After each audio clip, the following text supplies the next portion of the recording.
Bismillahirrahmanirrahim. Alhamdulillahirabbil alamin. Wassalatu wassalamu ala Rasulillahi wa ala alihi washabihi ajmain. Tsumma amma ba'd. Selamat pagi Bapak Ibu sekalian, jamaah kajian Tadabbur Al-Qur'an Pejuang Subuh Masjid Raya Pondok Indah. Assalamualaikum warahmatullahi wabarakatuh. Waalaikumsalam warahmatullahi Waalaikumsalam warahmatullahi wabarakatuh. Bapak Ibu sekalian, alhamdulillah kami sampaikan terima kasih atas kehadirannya di kajian Tadabbur Quran pagi hari ini. Alhamdulillah kita panjatkan puji syukur kepada Allah Subhanahu wa taala. Alhamdulillahirabbil alamin. Mungkin di antara Bapak Ibu sekalian ada yang sudah memulai hari dengan melaksanakan sholat tahajud tadi pagi, lalu melaksanakan sholat subuh. Mungkin ada di antara kita yang pagi-pagi sudah berangkat keluar rumah ke masjid untuk melaksanakan sholat subuh berjamaah di masjid. Lalu selanjutnya kita saat ini akan melaksanakan ibadah yang sangat mulia, yaitu mentadaburi Al-Quran, Kitabullah, yang mana insya Allah mudah-mudahan Allah ridho dengan apa yang kita lakukan, dan ini menjadi ibadah yang mudah-mudahan mendatangkan keridhaan Allah kepada kita semua. Mari kita panjatkan doa kepada Allah, semoga kita diberikan kemampuan untuk bisa mentadaburi, memahami ayat-ayat Allah, supaya kita dengan niat yang lurus untuk mendapatkan petunjuk dari Allah dari kitab ini, semoga kita bisa memahaminya dan mengamalkannya. Bapak Ibu sekalian, alhamdulillah di tengah-tengah kita telah hadir guru istimewa yang mungkin dari 2-3 bulan yang lalu kita berusaha untuk mengundang kehadirannya, dan alhamdulillah pada hari ini Ustadz kita Profesor Dr. Ali Nurdin telah hadir di tengah-tengah kita untuk memandu kita mentadaburi ayat Al-Quran Al-Baqarah pada pagi hari ini. Perkenankan saya untuk menyapa terlebih dahulu guru kita. Assalamualaikum Profesor Ali Nurdin. Waalaikumsalam warahmatullahi wabarakatuh. Mas Irwan, apa kabar? Alhamdulillah sehat sekali lagi. Terima kasih Prof atas waktunya, kehadirannya. Ini luar biasa sekali. Alhamdulillah kita senang sekali Prof bisa hadir tengah-tengah kita untuk memandu kita mentadaburi Al-Quran pada pagi hari ini. Pada hari ini kita akan melanjutkan tadabbur surat Al-Baqarah ayat 277 sampai dengan insya Allah kalau waktunya memungkinkan sampai 281. Melanjutkan tadabbur Quran di minggu lalu.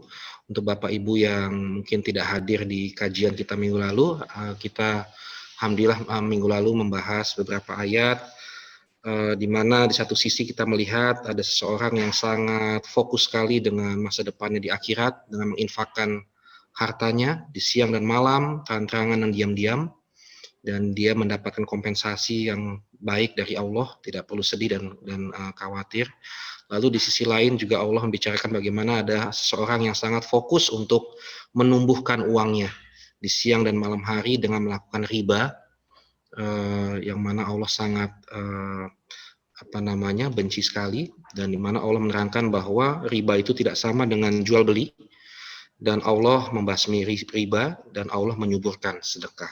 Nah, disitulah kemarin kita berhenti di ayat 276 Al-Baqarah, dan pada hari ini kita akan melanjutkan dengan ayat 277 ayat Al-Baqarah.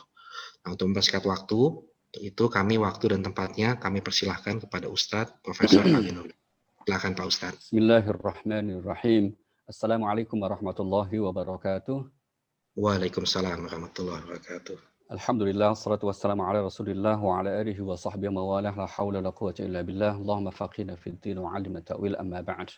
Bapak Ibu sekalian, rahimakumullah, kita akan mengawali dari ayat yang ke-277, di mana Allah berfirman, a'udzubillahi minasyaitonir rajim, innal ladzina amanu wa 'amilus shalihati wa qamus salata wa atawuz zakata lahum ajrun 'inda rabbihim wa la khaufun 'alaihim wa la hum yahzanun. Silakan Mas Irwan dibantu baca terjemahnya. Baik Pak Ustaz. Sungguh orang-orang yang beriman mengerjakan kebaikan, melaksanakan sholat dan menunaikan zakat, mereka mendapat pahala di sisi Tuhannya. Tidak ada rasa takut pada mereka, dan mereka tidak bersedih hati. Iya. Nah, ini sekedar contoh Bapak Ibu ya. Ini saya contoh terjemahnya yang di screen, ini pakai sesungguhnya. Tadi bacaan yang Mas Irwan baca, sungguh. Nah, apa bedanya ini? Nah, Sungguh itu adalah contoh terjemahan yang terbaru yang sudah kita perbaiki, bukan sesungguhnya ya.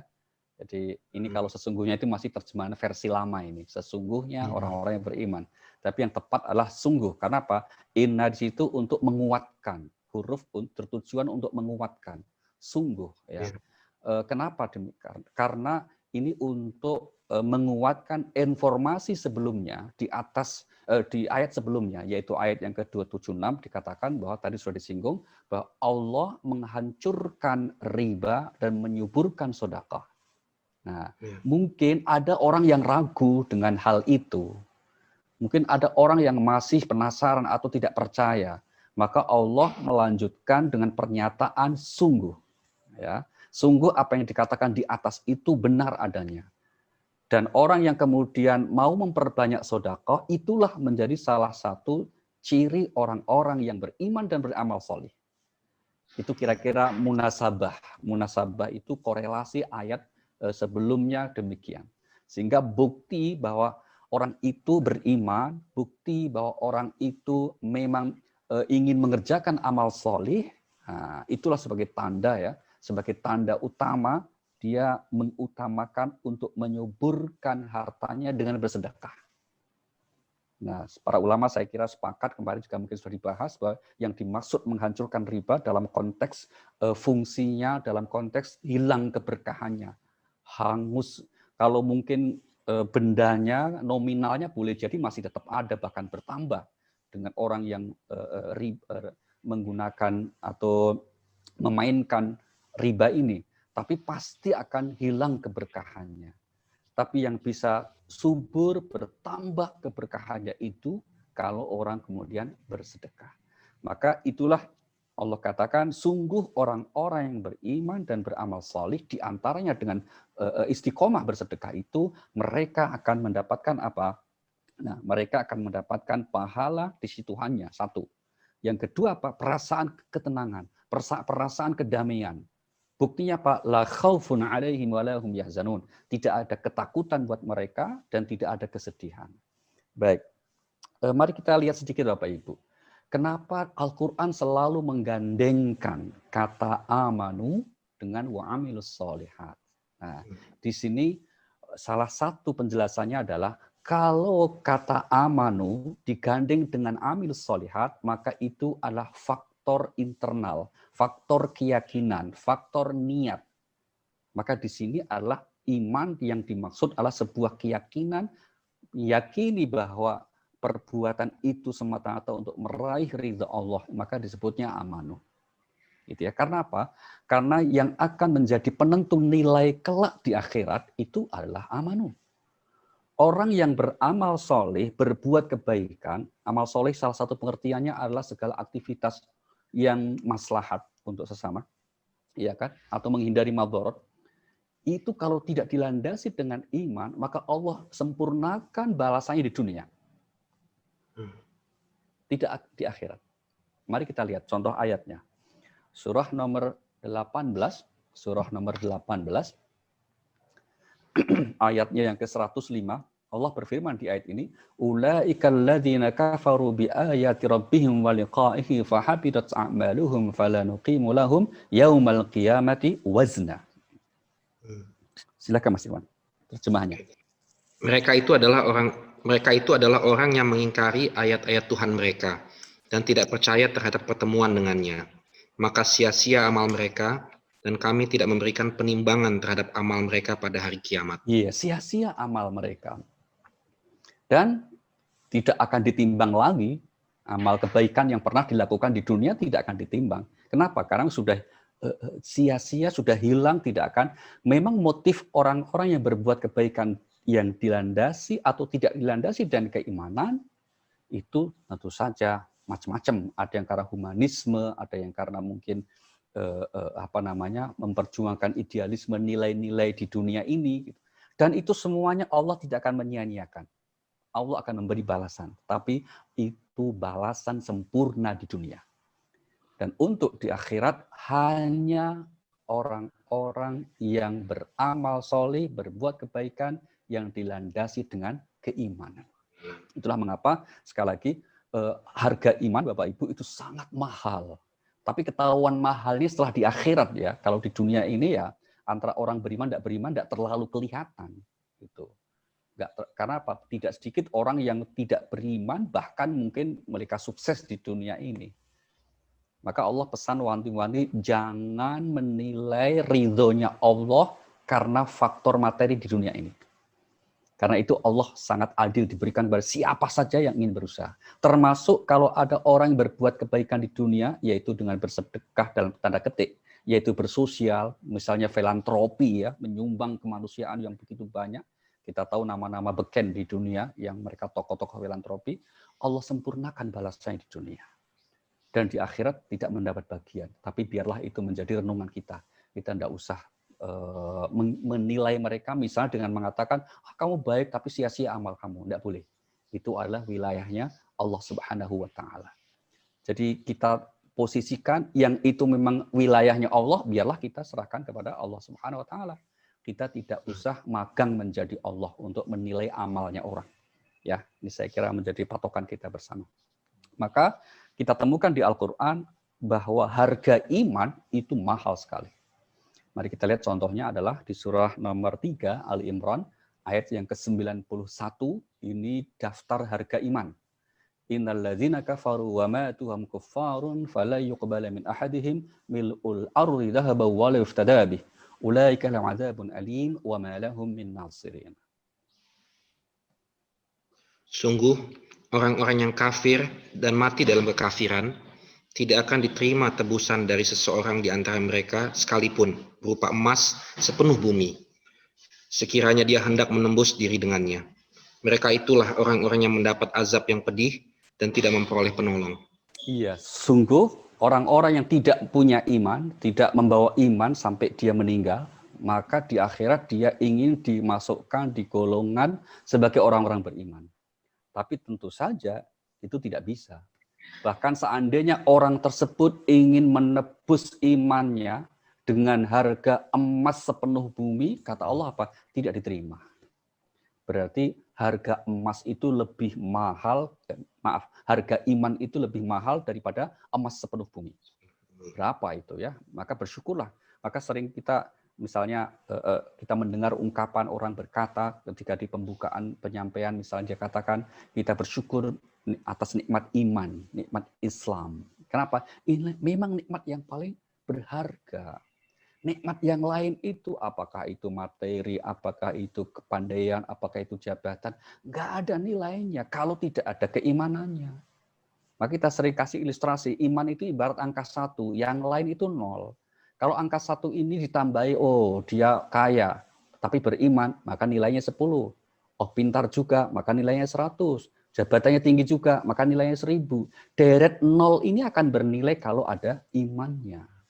Maka Bapak Ibu yang ingin, mohon maaf sedang mengincar calon mantu, kenapa Rasulullah mengatakan fadfar bidzatid, pilihlah yang karena agamanya, karena itu penentu nilai. Kalau sudah jelas ketahuan anaknya imannya baik, agamanya bagus, akhlaknya oke, ya sudah, enggak usah mikir-mikir lagi, bismillah. Meskipun cantik enggak masalah. Ya kan? Saya kira begitu. Itu apa? Harga iman sebagai penentu nilai kehidupan seseorang. Kemudian amal soleh, kita tidak menemukan definisi di Al-Quran apa yang dimaksud dengan amal soleh. Tapi kemudian para ulama menyatakan amal soleh adalah segala bentuk aktivitas yang membawa maslahat untuk sesama atau menghindarkan madharat, itu namanya amal soleh. Nah sekali lagi ini menjadi bukti keimanan seseorang. Jadi kalau ada orang beriman tapi tidak ada amal solehnya, berarti juga itu imannya, mohon maaf, hoax namanya. Itu imannya hoax. Ya, kalau ngaku beriman, kok tidak punya amal soleh atau tidak mau berbuat kebaikan, itu namanya hoax. Ya.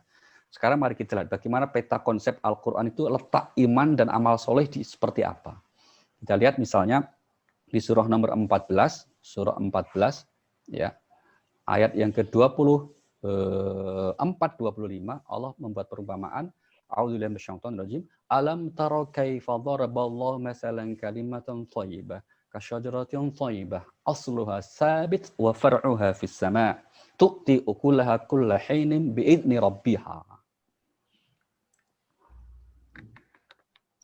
Tidakkah kamu memperhatikan bagaimana Allah telah membuat perumpamaan kalimat yang baik, seperti pohon yang baik, akarnya kuat dan cabangnya menjulang ke langit. Pohon itu menghasilkan buahnya pada setiap waktu dengan seizin Tuhannya. Iya. Ini perumpamaan kalimat yang baik, kalimat thayyibah, yaitu la ilaha illallah, berarti apa? Bukti keislaman seseorang itu diumpamakan oleh Allah seperti pohon yang baik. Kriteria pohon yang baik itu akarnya kuat. Itulah simbol perumpamaan untuk iman, keimanan. Pohon itu menjulang ke langit, itu artinya syariatnya yang istiqomah dikerjakan. Ya, syariat yang istiqomah dilaksanakan. Kemudian apa? Berbuah di setiap musim atas izin Tuhannya. Apa artinya itu? Sosialnya yang baik, amal solihnya, konkretnya apa? Akhlaknya yang mulia. Nah, maka kalau ada orang yang mengaku beriman, tetapi kok kemudian tidak punya bukti amal soleh, ibarat pohon, itu berarti sama sekali tidak berbuah. Ya, bahkan mungkin buahnya malah pahit, kira-kira begitu kan. Na'udzubillahi min dzalik. Nah, maka kemudian untuk itu bukti bahwa satu kesatuan dalam konsep agama kita antara aspek keimanan dan amal soleh ini disimbolkan oleh Al-Quran dengan apa? Mengerjakan sholat dan menunaikan zakat. Mengerjakan sholat sebagai bukti iman kita kepada Allah, hablum minallah, dan menunaikan zakat sebagai bukti kita untuk amal sosial kita, akhlak yang mulia kita. Maka dengan bentuk zakat. Kenapa sholat Bapak Ibu? Ini yang saya kira menarik ya, kita berhenti sejenak di sini. Di Al-Quran, perintah mengerjakan sholat, redaksi semuanya menggunakan kata aqimu. Ya, semua perintah mengerjakan sholat itu dengan redaksi aqimu. Aqimus shalah. Hanya ada satu ayat yang perintah sholatnya tidak pakai kata aqimu di Al-Quran itu, yaitu di surah Al-Kautsar. Inna a'tainakal kautsar fasalli. Langsung di situ. Fasalli li rabbika wanhar. Kerjakanlah sholat, ya itu. Di sini tidak dikatakan wa aqimus sholata wanhar. Kenapa? Karena memang di Al-Kautsar ini yang dimaksud sholat itu bukan sholat 5 waktu, tapi ibadah secara umum. Mengapa? Karena Al-Kautsar turun sebelum syariat sholat 5 waktu diturunkan.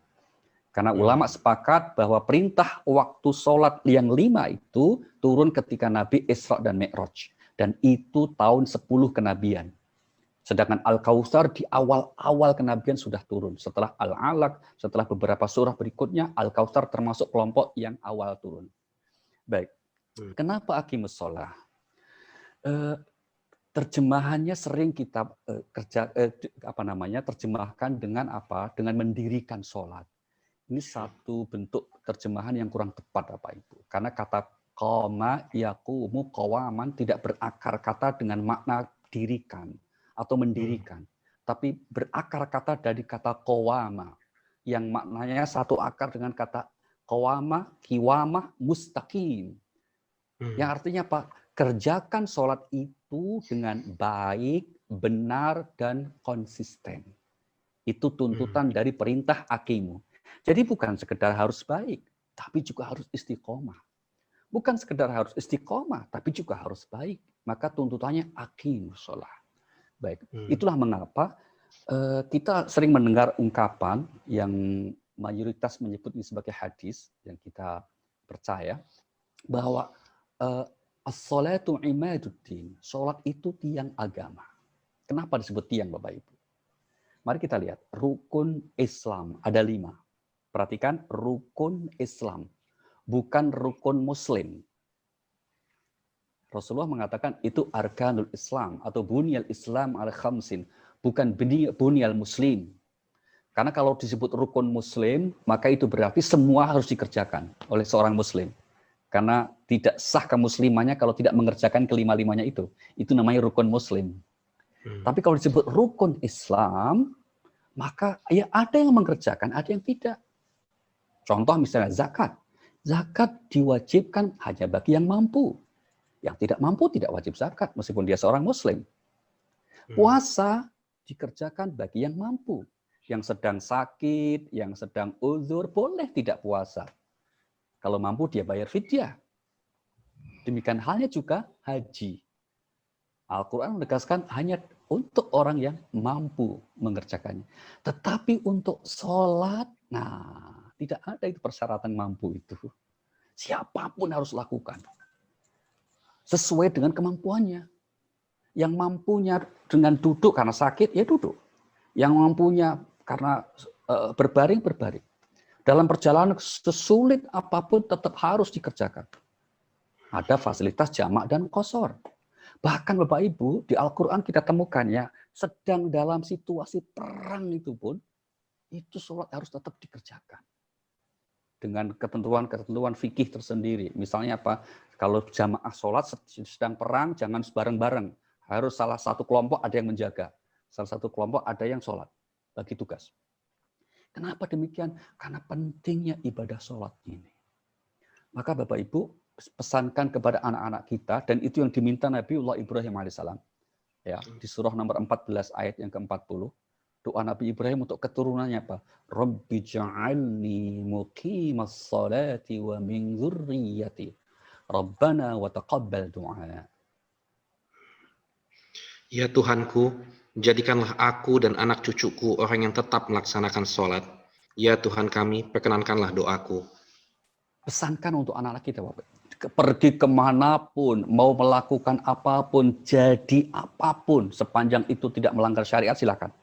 Tapi tolong, jangan pernah tinggalkan sholat. Kenapa? Karena inilah menjadi salah satu pilar agama seseorang. Apalagi sholat subuh, Masya Allah. Rasulullah SAW mengatakan apa? Yang berjamaah di subuh itu pahalanya sama dengan sholat malam semalam seuntuk. Qiyamul lail semalam seuntuk. Maka seseorang sahabat yang namanya Abdullah bin Umi Maktum itu pernah minta izin, ya Rasulullah izinkan saya subuhan tidak bisa ke masjid ya. Emang kenapa? Nggak ada yang nuntun. Padahal beliau nggak bisa lihat juga sebetulnya. Cuma kan kalau nggak dituntun kan ditabrak orang nanti kan. Meskipun nggak melihat gitu kan. Nabi pertamanya mengatakan, oh ya boleh nggak apa-apa. Kamu kalau nggak ada yang menuntun, boleh nggak apa-apa. Syekh Abdullah langsung kemudian terima kasih kembali. Tapi sebelum jauh, Nabi panggil lagi itu. Sini, sebentar. Gitu. Kenapa Rasulullah tuh? Kamu dengar azan nggak? Oh ya dengar Rasulullah. Kan dekat rumah saya. Nah kalau dengar azan, kamu tetap berangkat. Seandainya seseorang itu tahu besarnya pahala orang yang jamaah sholat subuh, maka dia akan mendatangi tempat jamaah itu meskipun harus berangkat berjalan pakai merangkak atau ngesot. Kalau orang kita namanya ngesot ya. Walau habwan itu dengan pantatnya, itu dengan jalan. Kalau mereka tahu pahalanya, maka saya kira ini bagus sekali kita pakai terminologi pejuang subuh ini luar biasa. Maka mudah-mudahan bisa menginspirasi teman-teman semua di tempat lain untuk ya bolehlah kalau zuhur telat tidak apa-apa lah, tapi subuh jangan. Nah, kira-kira gitu. Sholat zuhur boleh telat, tapi subuh jangan. Karena itu menjadi penentu. Ya, kata Rasulullah juga yang membedakan munafik dengan tidak itu adalah sholat subuh. Itu. Kalau sholat Jumat jangan jadi ukuran. Kalau ada rajin Jumat itu jangan jadi ukuran. Tapi kalau rajin subuh baru itu luar biasa. Gitu. Baik, maka Bapak Ibu ini luar biasa nih. Pejuang susu orang-orang luar biasa ini. Ya, luar biasa ya, bukan biasa di luar ya. Jangan salah itu. Ya, gitu. Baik, lanjut. Nah, tuntutan perintah aqimus shalah Bapak Ibu itu kemudian menghasilkan satu pemahaman seseorang itu dinilai baik ibadah sholatnya, ukurannya ada dua. Ya. Satu apa? Ukuran ketika dia lakukan itu yang dalam bahasa Al-Qur'an disebut dengan istilah khusyuk. Dalam bahasa fikih disebut dengan istilah tumakninah. Maka ada syarat sah sholat, misalnya ada rukun sholat, ada sunnah-sunnah sholat, itu fikih itu. Itu cara mengerjakannya yang internal. Nah di sini kita tidak terlalu banyak fokus. Kenapa? Karena kalau urusannya fikih, kita akan bertemu dengan berbagai macam madhab. Ya kan? Syariat itu satu, tapi fikih orang banyak. Maka sebaiknya kita saling menghormati saja pilihan fikihnya mana monggo. Jangan ada yang mengklaim fikih dia paling benar dengan menyalahkan yang berbeda. Jangan. Silakan menganggap paling benar, tapi jangan menyalahkan yang berbeda. Kalau ada orang yang sedang belajar, misalnya ini loh sifat-sifat sholat Nabi seperti ini, silahkan Anda pilih. Tapi pasti itu sifat-sifat sholat Nabi menurut ulama penulis buku itu. Nanti ulama yang berbeda boleh jadi berbeda, meskipun sama-sama mengatakan, meyakini itu dari Nabi SAW. Ini undang-undang kita ya, kaidah kita dalam menyikapi perbedaan seperti itu. Kita boleh menganggap pendapat kita benar, bahkan paling benar, tapi jangan menghakimi pendapat lain yang berbeda dengan kita. Boleh jadi juga benar. Baik. Nah, yang paling objektif ya Pak Ibu, dan paling penting itu menilai ibadah sholat seseorang, termasuk diri kita sendiri, pada aspek perilaku di luar. Itu paling objektif. Karena justru itu yang paling banyak disebutkan di Al-Quran. Kita tahu bahwa ibadah itu Allah turunkan bukan bertujuan untuk ibadah itu sendiri. Mari kita lihat ya, surah nomor 2, kita sudah kelewat ini mungkin. Surah nomor 2 ayat 21. Allah berfirman apa? Ya ayuhan nasu budu rabbakumul ladzi khalaqakum wal ladzina min qablikum la'allakum tattaqun. Wahai manusia, sembahlah Tuhanmu yang telah menciptakan kamu dan orang-orang yang sebelum kamu agar kamu bertakwa. Nah, agar kamu bertakwa. Ya. Jadi sembahlah Tuhanmu, beribadahlah kepada Tuhanmu agar, kata tujuannya jelas. Jadi maka ibadah itu khususnya sholat yang kita kerjakan bukan untuk sholat itu sendiri, gitu. Maka jangan terlalu berlebihan untuk kemudian memberikan penilaian bahwa sholat itu untuk sholat, enggak. Sholat itu kata Allah, ibadah itu pernyataan Allah apa? Agar kamu menjadi pribadi yang bertakwa. Maka buktinya apa kalau sholat untuk bertakwa? Kalau kita lihat di Al-Quran, contohnya ya, di antara bukti bahwa sholat itu memiliki tujuan khusus, yaitu dalam aspek perilaku sehari-hari kita. Mari kita lihat surah nomor 29, ayat yang ke-45. Apa pernyataan Allah di ayat ini? A'udzubillahi minasyaitonirrajim. Utlu ma uhiya ilaika minal kitab wa aqimis shalah. Inna salata tanha 'anil fahsya'i wal munkar. Walladzikra akbar. Wallahu ya'lamu ma tasna'un. Bacalah kitab Al-Quran yang telah diwahyukan kepadamu Muhammad dan laksanakanlah sholat. Sesungguhnya sholat itu mencegah dari perbuatan keji dan mungkar. Dan ketahuilah, mengingat Allah, sholat itu lebih besar keutamaannya dari ibadah yang lain. Allah mengetahui apa yang kamu kerjakan. Ya, sesungguhnya sholat itu dapat menjauhkan pelakunya dari perbuatan keji dan mungkar. Jadi sholat yang baik itu mestinya menjauhkan pelakunya atau orang yang sholat itu dari perbuatan keji dan mungkar. Sekarang mari kita lihat apa yang dimaksud dengan perbuatan keji itu. Gitu kan? Al-fahsya. Ini terjemahan yang sebetulnya kurang tepat, tapi memang nggak ada pilihan kata yang lain kecuali ini gitu ya. Kalau saya biasanya ngetes apa yang dimaksud keji, orang-orang pasti akan merujuk keji itu kejam, Pak. Sadis itu enggak. Di Al-Qur'an kata fahsya yang jamaknya fahisyah itu merujuk contohnya ada 3. Ada 3 yang disebut perbuatan fahsya atau keji itu. Dan ini menarik untuk kita lihat. Yang pertama apa? Perbuatan zina. Mari kita lihat surah nomor 17 ayat yang ke-32. Wala taqrabuz zina innahu kana fahisha wa sa'a sabila. Dan janganlah kamu mendekati zina. Zina itu sungguh suatu perbuatan keji dan suatu jalan yang buruk. Tuh. Maka redaksi yang digunakan jangan kamu dekati. Perhatikan Bapak Ibu, Allah tidak mengatakan jangan kamu lakukan. Ya. Tapi jangan kamu dekati. Maka jangan ada yang kemudian salah paham dengan mengatakan apa? Aku tidak pernah mendekati zina, wong langsung saja. Mendekati aja tidak boleh, apalagi melakukan ya. Nah disinilah nanti ketemu kelompok-kelompok teman-teman yang sangat hati-hati dalam konteks ini. Kenapa mereka misalnya tidak suka ikhtilat, bercampur antara laki perempuan yang bukan mahram misalnya. Kemudian kenapa tidak boleh bepergian seorang perempuan muda kecuali dengan mahram. Itu sebetulnya bagian dari untuk mengamalkan ayat ini sebetulnya. Tapi itu prinsip kehati-hatian. Yang kedua, perbuatan keji itu kalau disebut di Al-Quran apa? Homoseksual. LGBT. Kaum Nabi Lut alaihissalam.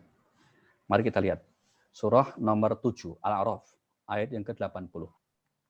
Waluton idh qala liqaumihi atatuna al-fahishata ma sabaqakum biha min ahadin minal alamin. 80-81. Dan kami juga telah mengutus Lut ketika dia berkata kepada kaumnya, mengapa kamu melakukan perbuatan keji yang belum pernah dilakukan oleh seorang pun sebelum kamu di dunia ini? Sungguh kamu telah melampiaskan syahwatmu kepada sesama lelaki, bukan kepada perempuan. Kamu benar-benar kaum yang melampaui batas. Oh, ini contoh perbuatan keji yang kedua, Pak. Ya kan? Nah, yang ketiga ini yang menarik.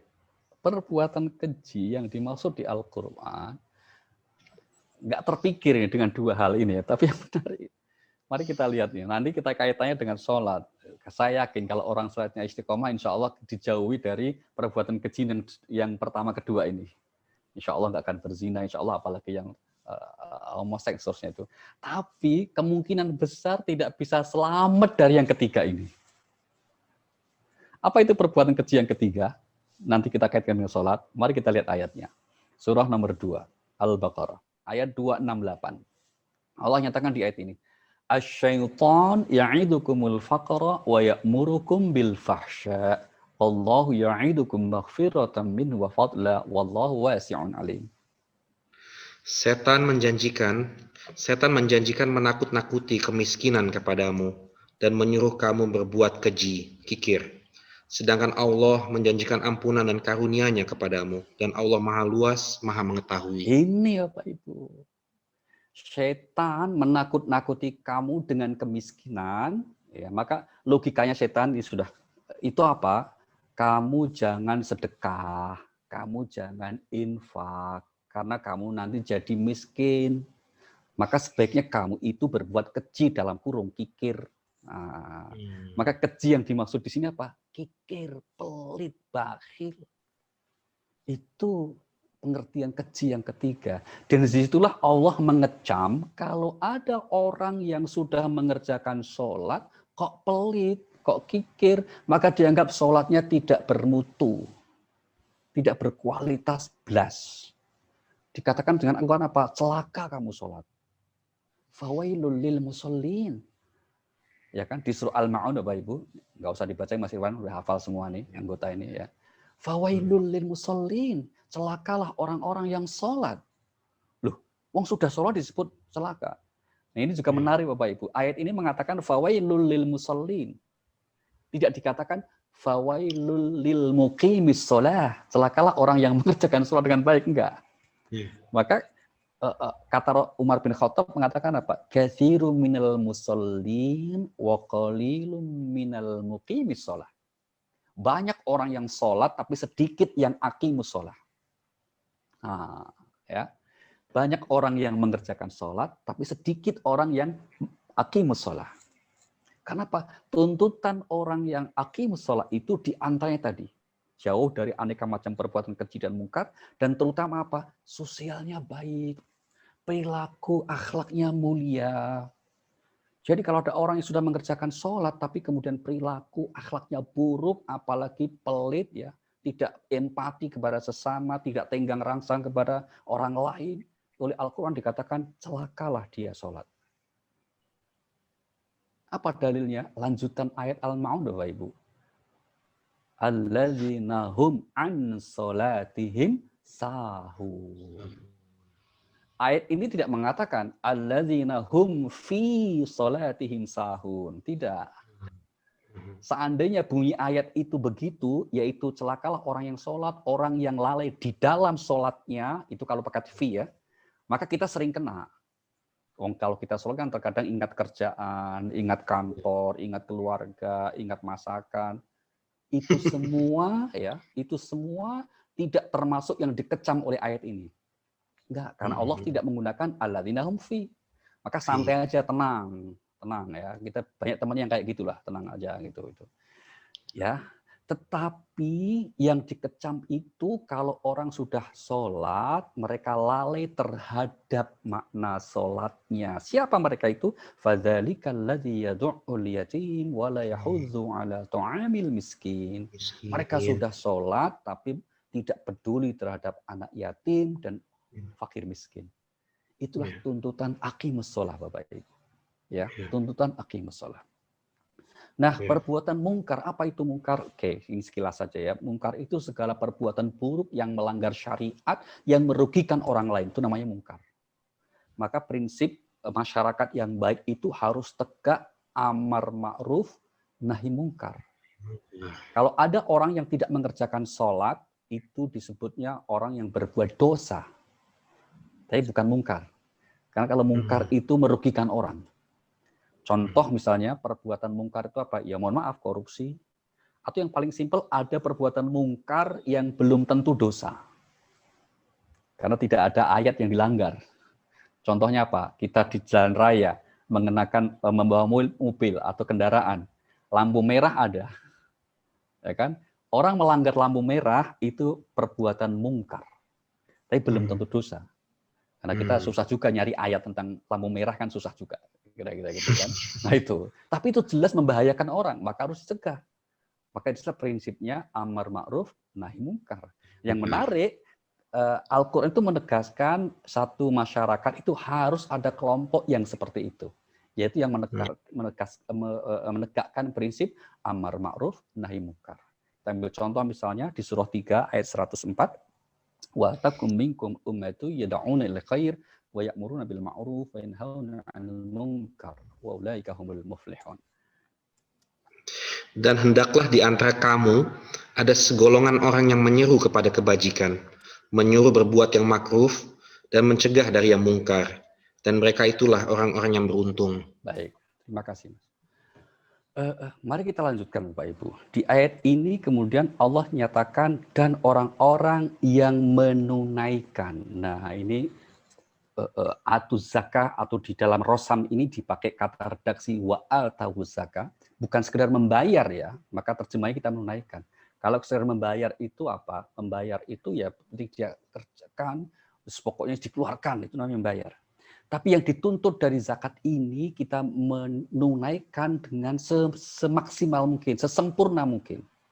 Dalam konteks zakat tanaman misalnya, jangan pilih yang buruk-buruk, kamu nggak suka, kamu bayarkan zakatnya misalnya. Atau seseorang punya panenan gitu ya, kan ada kasus di mana mereka itu kemudian untuk membayar zakat itu dia pilih hasil panenan yang buruk-buruk. Itu namanya tidak atuz zakah. Ya kan? Kamu sendiri nggak suka kok dibuat zakat. Nah, kira-kira begitu.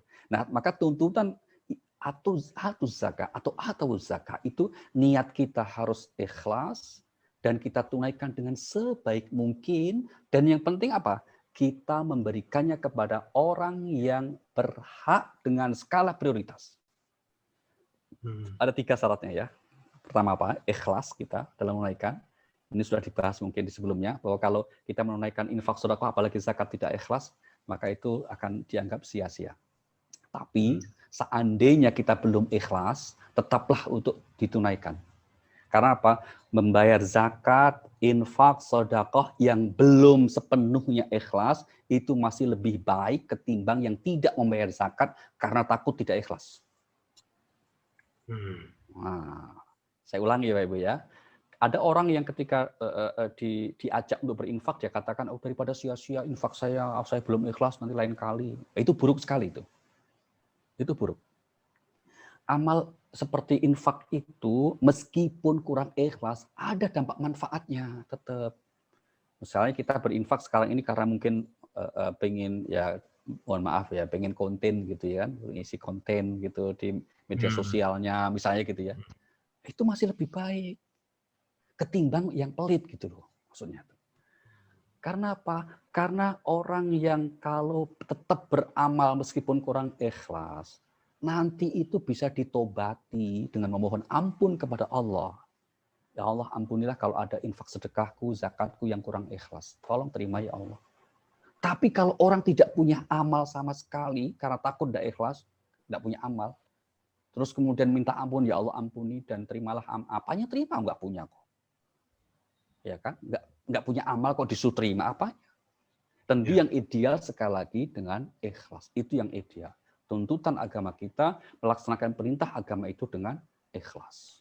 Surah nomor 98 ayat yang kelima, Allah berfirman, "Wa ma umiru illa liya'budullaha mukhlishina lahuddin hunafa'a wa yuqimus shalah wa yutuz zakah wa dzalika dinul qayyimah."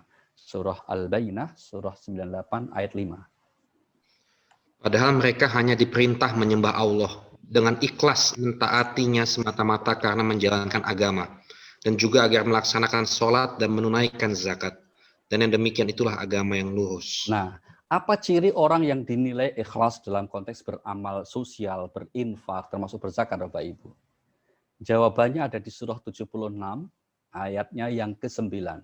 Di ayat ini Allah berfirman, "Innama nut'imukum liwajhillah la nuridu minkum jazaa'aw wala syukura." Sambil berkata, sesungguhnya kami memberi makanan kepadamu hanyalah karena mengharapkan keridhaan Allah. Kami tidak mengharap balasan dan terima kasih darimu. Nah, kalau kita ingin ikhlas dalam berinfak, berzakat, bersedekah, semata-mata mengharap ridha Allah. Tidak mengharapkan balasan dari orang yang kita beri, maksudnya ya.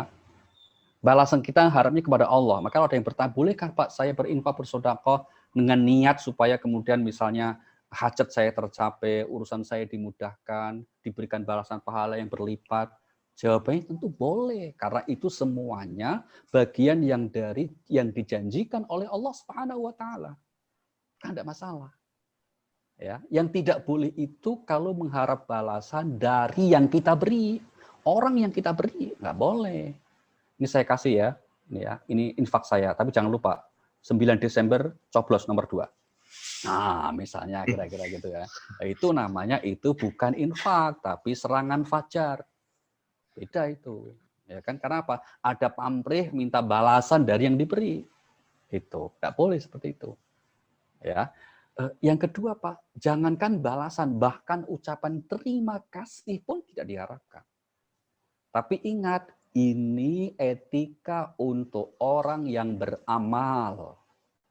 Jangan menggunakan ayat ini kalau kita dalam posisi yang diberi amal. Ya kan? Misalnya ada orang baik membantu kita, menolong kita, memberikan ya kebaikan kepada kita, kita diem aja itu. Loh, nggak terima kasih ya? Kan situ tidak mengharapkan terima kasih sesuai ayat ini. Oh, nggak boleh. Ini ayat untuk orang yang memberi. Gitu. Kalau untuk orang yang diberi, kita pakai ayat atau dalil yang berbeda. Rasulullah mengatakan apa? Barang siapa yang tidak berterima kasih kepada sesama, ya, malam yang yashkurin nas, berarti apa? Lam yashkurillah, berarti dia tidak bersyukur kepada Allah Subhanahu wa taala. Maka penting kita berterima kasih meskipun yang memberi tidak berharap terima kasih. Itu. Ini contoh yang seperti ini Bapak Ibu banyak sekali dalam masyarakat kita, kasus-kasus yang menggunakan dalil tidak pada tempatnya, tidak pada konteksnya, ya kan? Contoh lain, contoh misalnya antara ini tuan rumah dengan tamu itu dalilnya beda. Kalau jadi tuan rumah kata Rasulullah apa? Hormati tamumu semampumu. Tapi kalau kita jadi tamu jangan minta dihormati. Saya tamu tolong dihormati. Nanti namanya judulnya apa? Judulnya itu akan menjadi tomak dan kita kecewa kalau dia tidak dihormati. Tapi kata Rasulullah kalau jadi tamu itu seperti mayit. Disuguh apa, duduk mana terima. Tawari apa? Mau kopi atau teh, Pak? Maaf, ada jus tomat. Kurang ajar namanya itu. Ya, itu nggak boleh. Itu tamu kurang ajar itu. Ya kan? Artinya apa? Beda. Dalil suami berbeda dengan dalil istri. Dalil orang tua berbeda dengan dalil anak. Dalil pemimpin berbeda dengan dalil rakyat. Maka begitu di overlap, dibolak-balik, maka akan menjadi tidak benar. Baik, kita kembali ke tadi. Ikhlas yang pertama. Yang kedua, Bapak Ibu, dalam konteks kita menunaikan zakat ini, usahakan kita memberi yang terbaik. Melaksanakan di saat yang terbaik. Jangan menunggu nanti. Jangan menunggu kalau saya sudah tidak butuh misalnya. Oh, tidak boleh. Ya kan? Mari kita lihat ayat sebelumnya, mungkin kita tadabburi lagi ya. Di surah 2 ayat 267. Apa firman Allah? Ya ayyuhalladzina amanu anfiqu min thayyibati ma kasabtum wa mimma akhrajna lakum minal ardh. Surah 2, 267. Wahai orang-orang yang beriman, infakkanlah sebagian dari hasil usahamu yang baik-baik dan sebagian dari apa yang kami keluarkan dari bumi untukmu. Janganlah kamu milih yang buruk untuk kamu keluarkan, padahal kamu sendiri tidak mau mengambilnya, melainkan dengan memicingkan mata enggan terhadapnya. Dan ketahuilah bahwa Allah Maha Kaya, Maha Terpuji. Jangan kamu menginfakkan sesuatu yang kamu pun memicingkan matamu, tanda tidak suka. Baik, sekian cara yang ditempuh oleh Al-Quran, Bapak Ibu, untuk mendorong agar mau kaum muslim khususnya untuk berusaha apa? Berbagi, bersosial, berinfak yang simbolnya adalah zakat. Itu apa? Mari kita lihat ya. Yang pertama, orang kalau berusaha membantu sesamanya, termasuk menunaikan zakat, yang jelas di ayat sebelum dikatakan apa? Sedekah, ungkapan lain yang menunjuk zakat, itu akan bertambah, menyuburkan. Itu jelas itu. Maka Rasulullah mengatakan tidak ada orang menjadi miskin, bangkrut gara-gara banyak sedekah. Tidak ada itu. Ya kan? Tidak ada itu. Misalnya apa? Kenapa sih dia bangkrut sekarang? Banyak sedekah sih. Nggak ada itu. Yang ada pelit sih. Kira-kira begitu. Ya kan? Ini yang paling penting. Yang kedua, Pak, orang itu kalau banyak bersosial akan selalu diberi keberuntungan hidupnya. Itu janji Allah. Mari kita periksa. 2 kali disebut di Al-Quran. Ya. Salah satu kita lihat misalnya di surah nomor 64, ayat yang ke-16, surah 64, ayat 16, Allah berfirman apa? Fattaqullaha masata'tum wasma'u wa'ati'u wa'afiku khairul anfusikum wa ma yuqa syuhha nafsihi faulaika humul muflihun. Maka bertakwalah kamu kepada Allah menurut kesanggupanmu, dan dengarlah serta taatlah, dan infakkanlah harta yang baik untuk dirimu. Dan barang siapa dijaga dirinya dari kekikiran, mereka itulah orang-orang yang beruntung. Nah, kalimat terakhir. Barang siapa yang dijaga dirinya dari kekikiran, mereka itu orang yang beruntung. Maka Bapak Ibu, seandainya kita merasa ibadah sholat kita belum khusyuk, ya, jangan berkecil hati. Kalau bacaan Al-Quran kita belum fasih, jangan berkecil hati. Asal kita nggak pelit. Itu. Karena kalau sampai pelit, meskipun mungkin ibadah ritualnya sudah kita kerjakan dengan baik, itu tetap akan menjadi menyesal. Karena di Al-Quran itu digambarkan, amalan yang paling disesali seseorang ketika telah wafat apa? Sedekah.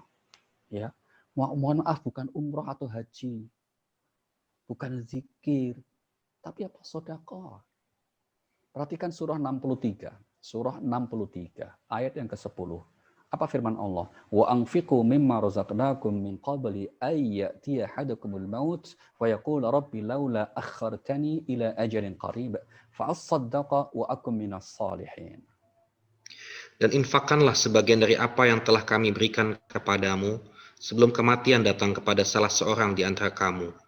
Lalu dia berkata menyesali, "Ya Tuhanku, sekiranya Engkau berkenan menunda kematianku sedikit waktu lagi, maka aku dapat bersedekah dan aku akan termasuk orang-orang yang soleh." Nah, ya Tuhan, tolong beri kesempatan saya hidup sebentar lagi. Mau ngapain? Saya mau sedekah. Tidak ada, saya mau puasa, saya mau haji, saya mau umroh, saya mau zikir. Tidak ada, saya mau sedekah. Mengapa demikian? Ya inilah salah satu rahasianya. Inilah bentuk ibadah ya yang kemudian berkaitan dengan sosial, berkaitan dengan tidak mudah untuk kita kerjakan. Kalau orang rajin ibadah ritualnya, ya mohon maaf, mungkin itu banyak orang lakukan. Tapi dalam konteks bersosial ini, itulah mengapa Al-Quran selalu menggandeng ya aqimus shalah wa atuz zakah. Selalu menggandeng, karena bukti orang itu telah mengerjakan ibadah sholat dengan baik, adalah sosialnya yang baik, yang simbolnya adalah menunaikan ibadah zakat. Maka janji Allah juga apa? Orang yang telah menunaikan ibadah sosial dengan baik itu, dikatakan apa? Akan dijadikan segala urusannya mudah. Ya, jadi kalau yang merasa punya kesulitan-kesulitan itu, salah satu yang harus kita perbaiki apa? Hubungan sosial kita. Kita lihat surah nomor 92. Surah 92. Ayat yang ke-5 sampai 7. Allah berfirman apa? Fa amma man a'ta wattaqa wa saddaqa bil husna fasanuyassiruhu lil yusra. Maka barang siapa memberikan hartanya di jalan Allah dan bertakwa, dan membenarkan adanya pahala yang terbaik di surga, maka akan kami mudahkan baginya jalan menuju kemudahan, kebahagiaan. Iya. Barang siapa yang memberikan sesuatu hartanya di jalan Allah dengan niat yang benar, membenarkan balasan Allah untuk meraih ridha Allah, Allah janjinya apa? Akan kujadikan segala urusannya mudah, termasuk mudah untuk menjadi orang yang bahagia. Maka biasanya orang itu kalau pelit, Bapak Ibu, hidupnya jauh dari keberuntungan dan nggak akan bahagia. Demi Allah, orang itu kalau pelit, ya nggak akan bahagia hidupnya. Karena apa? Nggak disukai oleh hidup ini. Gak disukai oleh orang. Termasuk sesama orang pelit itu gak suka. Iya kan? Saking jeleknya itu. Itu kan naluri manusia itu gak suka dengan perilaku pelit seperti itu. Na'udzubillah min dzalik. Maka Al-Quran mengatakan apa? Orang itu kalau bakhil, sebenarnya dia bakhil terhadap dirinya sendiri. Itu prinsip. Surah 47 ayat 38, Allah berfirman demikian. Ha antum haula'i tud'auna litunfiqu fi sabilillah faminkum may yabkhal wa may yabkhal fa inna ma yabkhalu an nafsihi wallahu ghani wa antumul fuqara. Ingatlah, kamu adalah orang-orang yang diajak untuk menginfakkan hartamu di jalan Allah. Lalu di antara kamu ada orang yang kikir, dan barang siapa kikir, maka sesungguhnya dia kikir terhadap dirinya sendiri. Dan Allah lah yang maha kaya, dan kamulah yang membutuhkan karunia-Nya. Iya, barang siapa kikir, dia sebenarnya kikir terhadap dirinya sendiri. Na'udzubillahi min dzalik. Baik, kita lanjutkan frase berikutnya Bapak Ibu. Bagi orang-orang yang dinyatakan melaksanakan tuntunan Allah tersebut, yaitu beriman, beramal soleh, menunaikan sholat, melaksanakan sholat dengan baik dan menunaikan zakat, maka dikatakan falahum ajruhum inda rabbihim. Bagi mereka ada pahala di sisi Tuhannya. Nah, apa yang dimaksud dengan ajr Bapak Ibu? Pahala di sini, balasan ini. Nah, dalam konteks menyebutkan tentang pahala, itulah mengapa dalam Al-Quran dan hadis Rasulullah SAW ini sesuatu yang gaib. Sesuatu yang gaib. Karena gaib, maka agar bisa dipahami, caranya bagaimana? Caranya diberikan perumpamaan atau pengandaian. Nah, beberapa ayat yang di mana Allah membuat perumpamaan tentang pahala infak, ya nggak usah kita baca, kita sudah tahu ya. Misalnya apa di ayat 261 itu, perumpamaan orang-orang yang menginfakkan hartanya di jalan Allah seperti menanam satu biji, tumbuh 7 tangkai dan masing-masing kemudian tumbuh lagi 100 bagian. Itu perumpamaan namanya. Dalam Al-Quran namanya masal. Masal artinya perumpamaan sesuatu yang abstrak dengan yang konkret. Pahala abstrak kita nggak terbayang kayak apa bentuknya. Tapi kalau tanaman, biji-bijian konkret terbayang, kita sudah pernah dan sering lihat. Nah itu yang disebut pahala. Yang kedua, menggunakan pengandaian Bapak Ibu. Oh itu banyak sekali. Maka Rasulullah paling sering itu. Untuk menggambarkan sesuatu yang gaib itu dahsyat kebaikannya atau dahsyat keburukannya, maka menggunakan seandainya kalian tahu. Nah, itu contoh misalnya seandainya kalian tahu besarnya pahala soft di depan, maka kalian akan berebut. Seandainya kalian tahu betapa besar pahalanya orang menunaikan azan, maka akan minta kalian diundi. Seandainya kalian tahu betapa, nah seandainya, kenapa? Kita nggak tahu, kecuali nanti di akhirat. Itu tentang pahala. Yang jelas ini janji Allah. Ya, kalau Allah berjanji tidak pernah pakai insya Allah. Ya, Allah itu kalau janji tidak pakai insya Allah. Kalau manusia kan pakai insya Allah. Kalau Allah tidak pernah, mesti pasti bagi mereka pasti ada pahala seterusnya itu. Kalau manusia kan sering janji, ya kan, itu kan kau yang berjanji, kau yang mengingkari, itu manusia. Allah tidak pernah, ya, selalu janjinya selalu ditepati. Dan Allah tidak pernah mengingkari janjinya. Baik, frasa terakhir Bapak Ibu, sebelum kita akan mungkin dialog ini ya. Allah nyatakan apa? Di samping diberikan pahala, juga diberikan ketentraman batin. Itu untuk orang-orang tersebut. Apa itu simbolnya? Tidak ada kekhawatiran dan kesedihan. Di Al-Quran, ungkapan ini paling tidak diulang sampai 11 kali. Pernyataan tidak ada khawatir dan tidak sedih. Tidak takut dan tidak sedih. Apa bedanya itu? Dan kenapa selalu disebut khawatir atau takut dulu lebih awal ketimbang sedih? Karena yang sering banyak merampas kebahagiaan hidup manusia itu sebetulnya rasa khawatir. Rasa khawatir. Rasa takut. Khawatir artinya perasaan negatif disebabkan sesuatu yang belum terjadi. Itu khawatir. Jadi yang menyebabkan dia nggak nyaman itu sebetulnya baru dibayangkan kalau terjadi. Nanti gimana ya? Nanti gimana ya? Nanti kalau ini gimana? Kalau ini gimana? Padahal belum terjadi. Sekarang pandemi ya Pak Ibu. Itu orang mengkhawatirkan, nanti gimana masa depanku, nanti gimana nanti pekerjaanku, khawatir semua. Seakan-akan tidak ada yang ngurus hidup ini gitu kan. Padahal ya di masa enggak pandemi, masa normal, Allah yang ngurus kita. Di masa pandemi ya Allah tetap ngurus kita. Maka di Al-Quran itu kita temukan malah 2 kali ya pernyataan tidak khawatir, tidak sedih itu apa untuk siapa? Yang istiqomah. Kan gitu kan. Mari kita lihat misalnya surah nomor 46 ayatnya yang ke-13. 46 ayat 13 apa firman Allah? Innalladzina qalu rabbunallah tsumma istaqamu fala khaufun 'alaihim wa lahum yahzanun. Sesungguhnya orang-orang yang berkata, Tuhan kami adalah Allah, kemudian mereka tetap istiqomah, tidak ada rasa khawatir pada mereka dan mereka tidak pula bersedih hati. Nah, kalau orang itu meyakini dia punya Tuhan dan Tuhannya itu adalah Allah, ya kan? Dan kemudian dia istiqomah dengan keyakinannya itu, mestinya tidak khawatir, tidak sedih. Wong hidup ada yang ngurus kok. Kita hadir bukan mau kita, tapi atas anugerah Allah. Dan Allah kemudian selalu mengurus kita, menjaga kita, memberi nikmat kepada kita. Termasuk dalam saat pandemi, jangan dipikir Allah itu terus pensiun, yang ngurus kita, nggak ngasih rezeki kita, tetap kita itu. Nah ini yang penting ya, untuk kita mengembalikan prinsip tauhid kita ini, ya, bahwa di suatu situasi yang kita sebut normal, kita menyebutnya normal, nggak ada pandemi, itu kan kita seakan mengandalkan usaha kita. Enggak. Di situasi yang normal pun yang ngasih rezeki itu ya Allah, bukan karena usaha kita. Gitu. Ya. Oke, caranya bagaimana? Ya caranya adalah kita harus meyakini bahwa di situasi sedang pandemi pun ya Allah tetap membagi rezekinya, cuma jalannya yang berbeda, pintunya yang boleh jadi berbeda. Ya, maka sering kita dengar istilah apa? Min haitsu la yahtasib, dari arah yang tidak disangka-sangka. Baik. Tidak ada kesedihan. Apa itu sedih Bapak Ibu? Sedih artinya perasaan negatif disebabkan sesuatu yang telah terjadi menimpa kita. Itu namanya sedih. Kita tertimpa musibah, kita sedih. Kehilangan seseorang yang kita cintai, kehilangan sesuatu yang kita sayangi, kita sedih. Ya kan sudah tertimpa ini.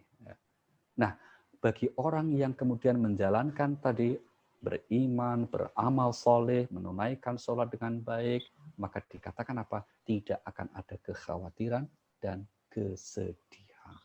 Dan itulah yang kemudian menjadi juga apa? Salah satu bukti kekasih Allah Subhanahu wa Ta'ala. Ciri utama orang disebut kekasih Allah, wali-wali Allah itu mereka yang tidak ada kekhawatiran dan kesedihan. Surah nomor 10, kita lihat ayat 62. Ayat ini mengatakan, Ala inna awliya Allah la khaufun alaihim wa la hum yahzanun. Ingatlah wali-wali Allah itu tidak ada rasa takut pada mereka dan mereka tidak bersedih hati. Iya, baik. Terima kasih Bapak Ibu. Mungkin begitu Mas Irwan. Kita ada waktu ya mungkin ya. Masih monggo ya, kalau ada yang mau disampaikan. Pak Ustadz, terima kasih. Pak Ustadz ini bertanya dulu ke Pak Ustadz, apakah mungkin untuk boleh mentadaburi satu ayat lagi Pak Ustadz ke 278 apa bagaimana Pak Ustadz? Oh gitu. Kalau misalnya boleh diizinkan Pak, jadi kita bisa sampai selesai masalah riba Pak. Oh, baik. Kalau boleh, baik. Kalau enggak. Iya, iya. Saya takutnya gini, masalah riba ini kan cukup panjang kelanjutannya itu Mas. Karena sampai ayat 80 itu masih berkaitan dengan riba sebetulnya. Nah, nanti kalau diburu-buru, kalau kita potong khawatir ada yang tidak tersampaikan gitu. Tapi saya ulas sedikit saja ya, Jadi ayat riba di Al-Quran itu disebut 8 kali. Ya, ayat riba itu. Nah, berada di 4 surah. Surah Makkiyah ada, surah Madaniyah ada. Yang surah Makkiyah itu misalnya di surah Ar-Rum, ya, ayat 30. Itu tentang riba, di mana saat di dalam ayat itu belum diharamkan riba itu. Belum diharamkan. Hanya dikatakan, oh itu tidak baik. Nggak ada keharamannya itu. Ini persis dengan model pengharaman khamar. Ya, khamar kan juga secara graduasi seperti itu. Nah, kemudian berikutnya di surah Ali Imran, ayat 130 dikatakan apa? Jangan kamu memakan riba dengan berlipat ganda. Kata kuncinya di situ. Nah, itu apa? Yang diharamkan kalau berlipat ganda di situ. Gitu.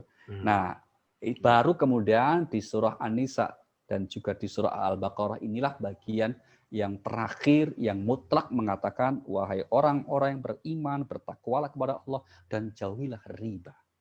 Taqullah wa dharu ma baqiya min riba. Ya, jauhilah riba. Jika kamu memang termasuk orang-orang yang beriman. Nah, pertanyaannya, riba seperti apa yang kemudian harus kita jauhi, bahkan dikatakan sebagai haram? Kan begitu kan? Yang jelas ini tidak ada beda pendapat. Semua ulama sepakat bahwa riba itu haram. Tetapi seperti apa riba yang diharamkan? Nah, disinilah kemudian ada perbedaan pendapat. Sekian ulama menyatakan, oh riba yang diharamkan itu yang seperti ini, yang ada unsur-unsurnya seperti ini, dan seterusnya. Harapannya mudah-mudahan nanti terbahas ketika sampai di ayat-ayat berikutnya itu. Oke, Mas Irwan. Oh, enggak. Baik, Pak Ustadz. Terima kasih Pak Ustadz. Alhamdulillah luar biasa sekali. Bapak Ibu sekalian, kita baru saja mentadaburi ayat 277. Nah, inilah memang tadabur Al-Qur'an ini luar biasa. Hampir 1 jam kita mengupas satu ayat ya, 277. Semoga kita bisa memahaminya, mengambil hikmahnya dan mengamalkannya. Baik, Pak Ustadz, mohon izin nih sebelum kita masuk ke dialog, ada sedikit pengumuman dari pengurus Pejuang Subuh Masjid Raya Pondok Indah untuk acara kita. Mungkin maklumat yang pertama adalah kita mengundang Bapak Ibu sekalian, nanti pukul 7 setelah acara kajian tadabbur ini kita akan mengadakan kajian jalan-jalan online ke Mesir dipandu oleh Ustadz Fadian nanti jam 7 untuk bertemu dengan saudara-saudara kita, saudara-saudara muslim kita di Mesir. Ini akan menarik sekali nih. Kami mohon apabila teman-teman punya waktu untuk bisa ikut acara ini. Pengumuman berikutnya ini adalah jadwal acara kajian kita berikutnya pada hari Jumat minggu depan 4 Desember 2020 dengan kegiatan gerakan membaca Al-Quran Tartil bersama Ustadz Dr. Andes Uci Armisi. Lalu hari Sabtunya pada tanggal 5 Desember 2020 kajian Sirah Nabawiyah sumber Ustadz Salman Al-Farisi dengan topik kejujuran Nabi Muhammad SAW. Dan hari Minggunya tanggal 6 Desember adalah kembali kita akan hadir dengan kajian tadabbur Al-Quran dengan Ustadz Dr. Fahmi Salim yang meneruskan ayat bukan 282 tapi 278 ya Pak Ustadz ya. Hari ini baru 277. Jadi akan masuk ke masalah riba lagi minggu depan. Oke. Berikutnya, pengumuman berikutnya, silakan Pak Sahid. Nah, ini mengenai kegiatan Baksos Pejuang Subuh. Mungkin baiknya saya persilahkan Kepala Bagian Sosial untuk mengumumkan langsung. Pak Sujono, Pak Admin mungkin dipersilahkan Pak Jono untuk dibuka ininya, mute-nya. Silakan Pak Jono untuk mengumumkan langsung.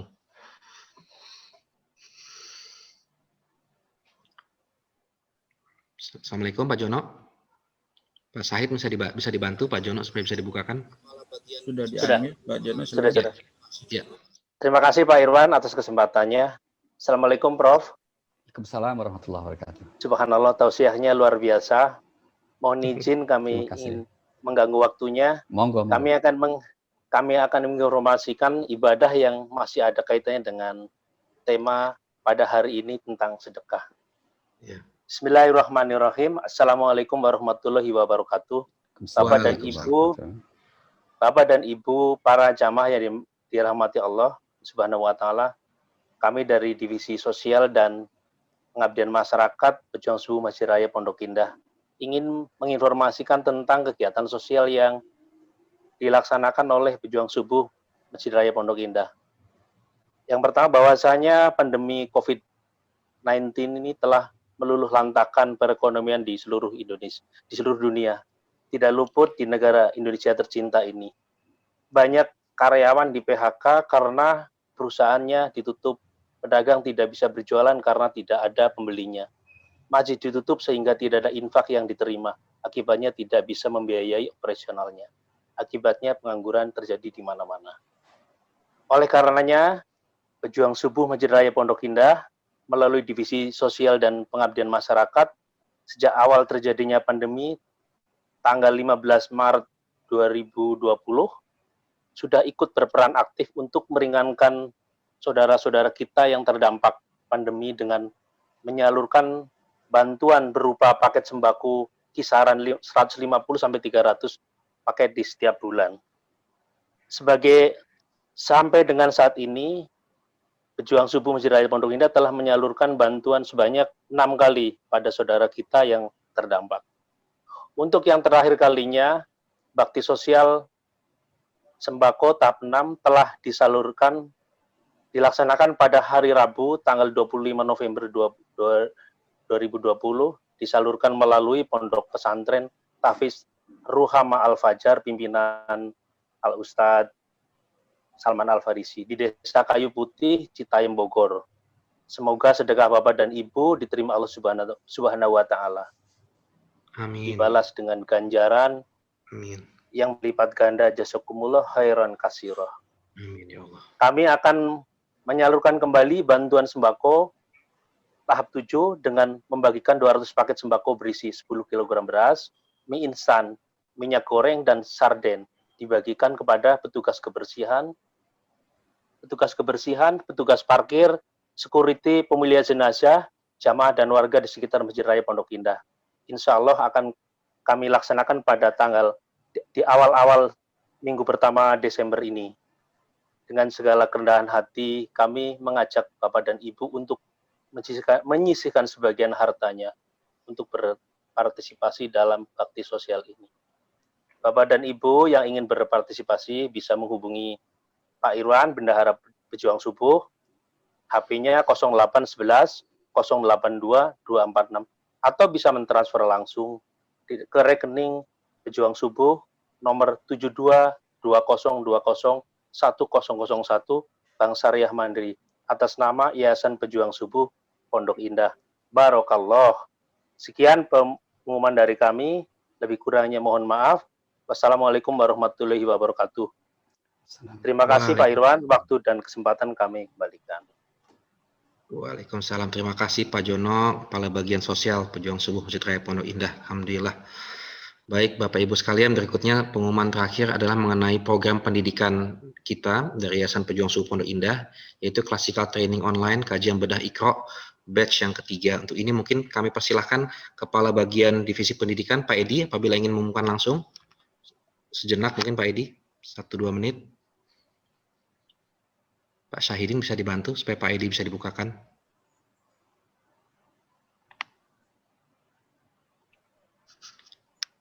Assalamualaikum Pak Edi. Assalamualaikum warahmatullahi wabarakatuh. Waalaikumsalam warahmatullahi wabarakatuh. Terima kasih Pak Irwan. Bapak-bapak, ibu-ibu rahimakumullah. Pertama-tama pada kesempatan yang sangat bagus ini, kami atas nama manajemen Pejuang Subuh Masjid Raya Pondok Indah menyampaikan program dari Divisi Pendidikan, yaitu Classical Training Online, yaitu kajian bedah Iqra batch yang ketiga, langkah mudah tahsin dan tilawah Al-Quran, yang akan dibimbing langsung oleh Bapak Ustadz Kiai Haji Dr. Andes Uci Armizi, yang insya Allah akan kami selenggarakan pada tanggal 20 Desember 2020. Untuk itu, bagi bapak-bapak, ibu-ibu yang ingin bergabung di dalam Classical Training Online, kami persilahkan untuk mengetik Iqra, kemudian langsung WA ke admin kami.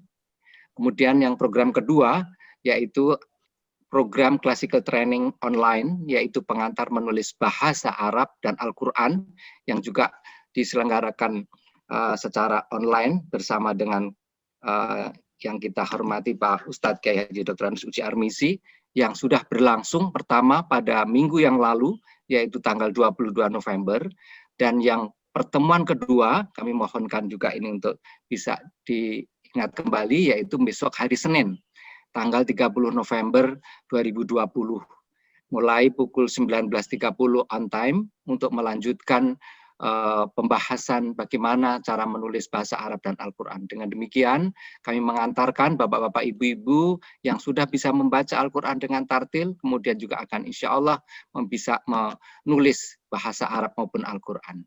Dan yang terakhir, pada kesempatan ini juga sebagai bentuk after training service kami masih membuka kesempatan kepada bapak-bapak ibu peserta kajian bedah Iqra 1 dan 2 dapat mengikuti program sharing session, yaitu pendalaman aplikasi hukum tajwid ke dalam metode Iqra maupun Al-Quran, yang insya Allah akan kita selenggarakan pada hari Minggu, yaitu nanti malam, tanggal 29 November 2020, pukul 19.30.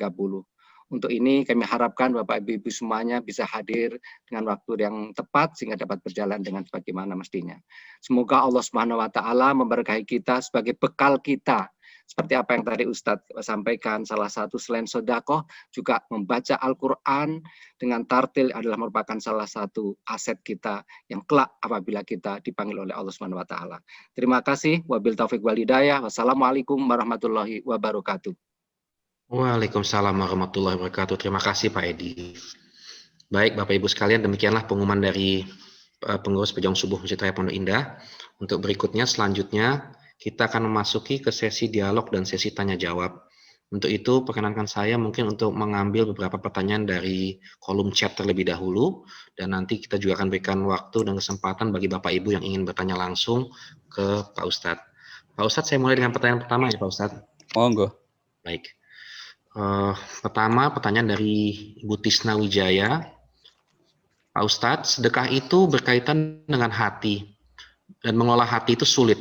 Apakah Pak Ustadz punya trik jitu bagaimana cara mengolah hati sehingga hati ini selalu dalam koridor yang diridhoi Allah Subhanahu wa taala? Baik, terima kasih Bu Tisna. Pertanyaan bagus sekali itu, dan itu mestinya jawabnya dalam hati ya. Ya karena persoalannya hati, jawabnya di hati juga. Gitu. Baik, begini.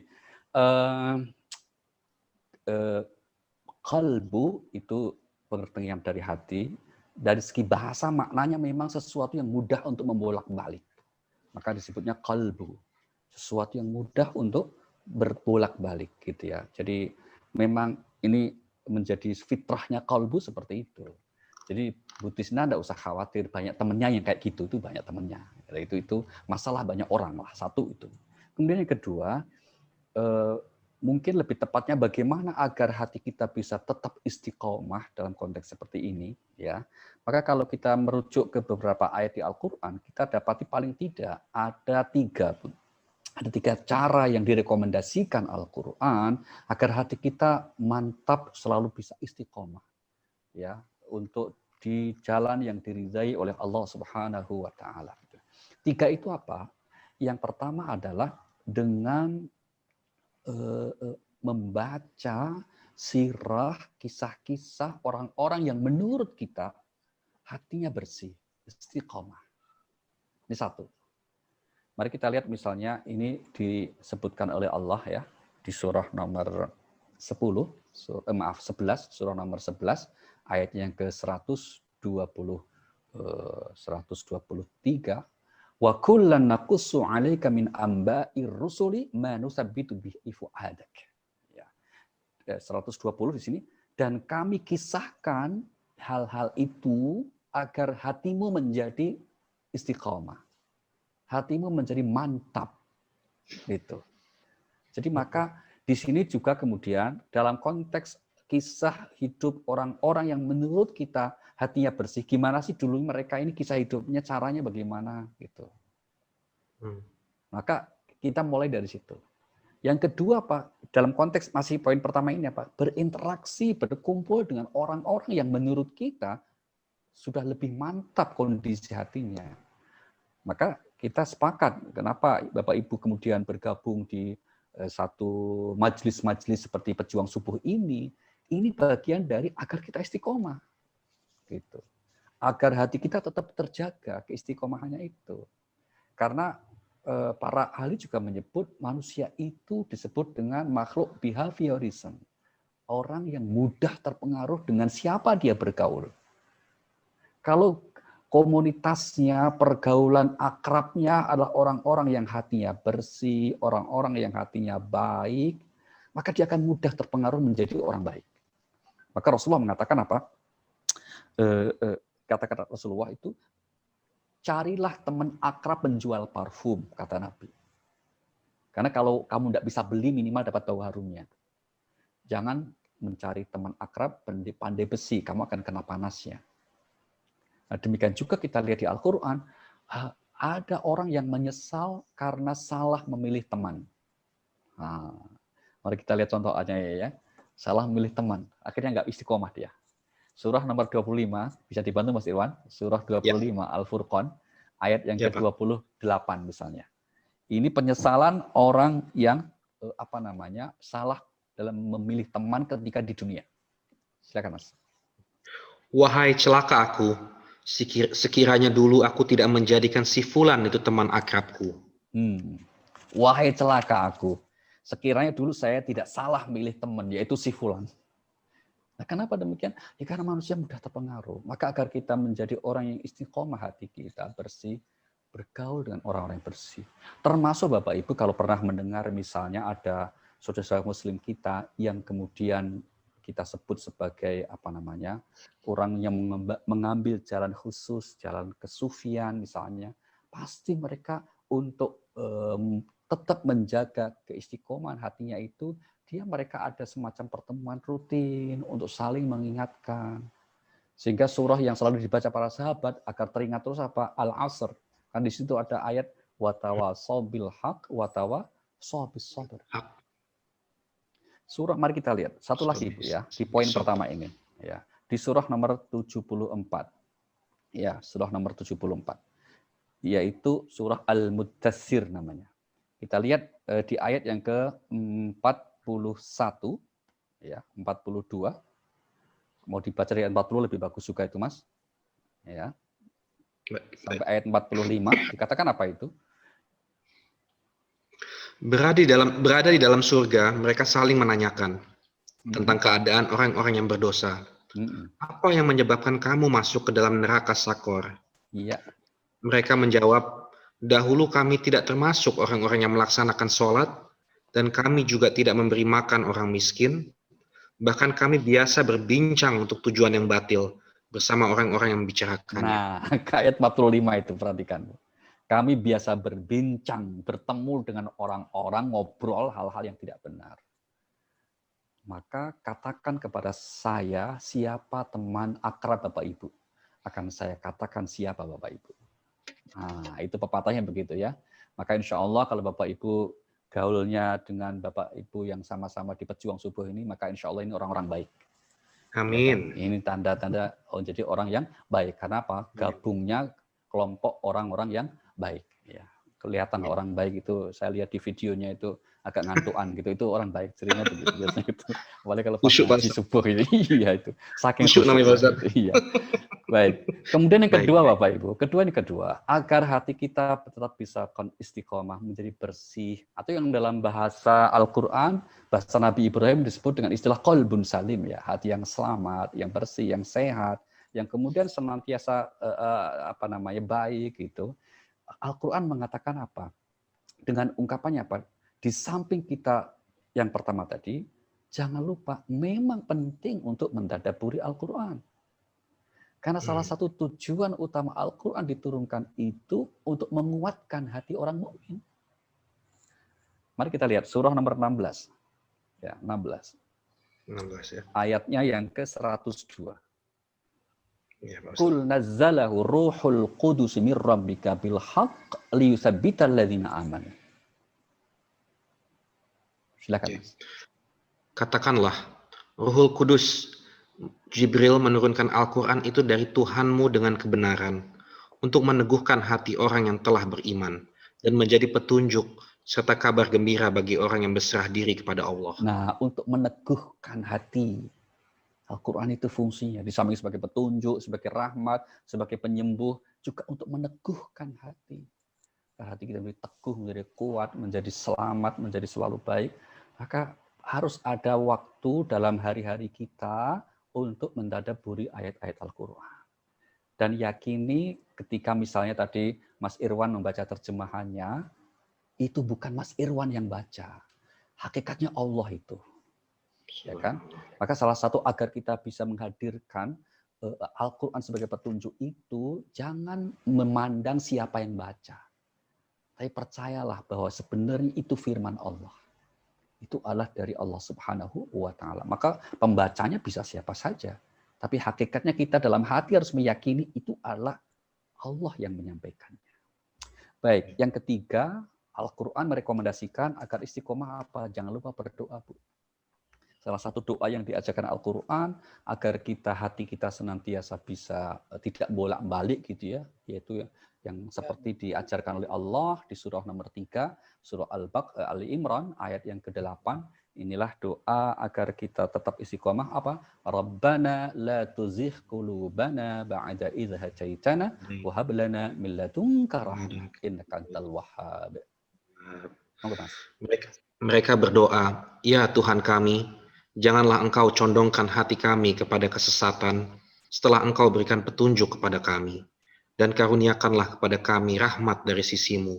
Sesungguhnya Engkau Maha Pemberi. Iya, kata kunci kita, ya Tuhan, jangan condongkan hati kami setelah Engkau beri petunjuk.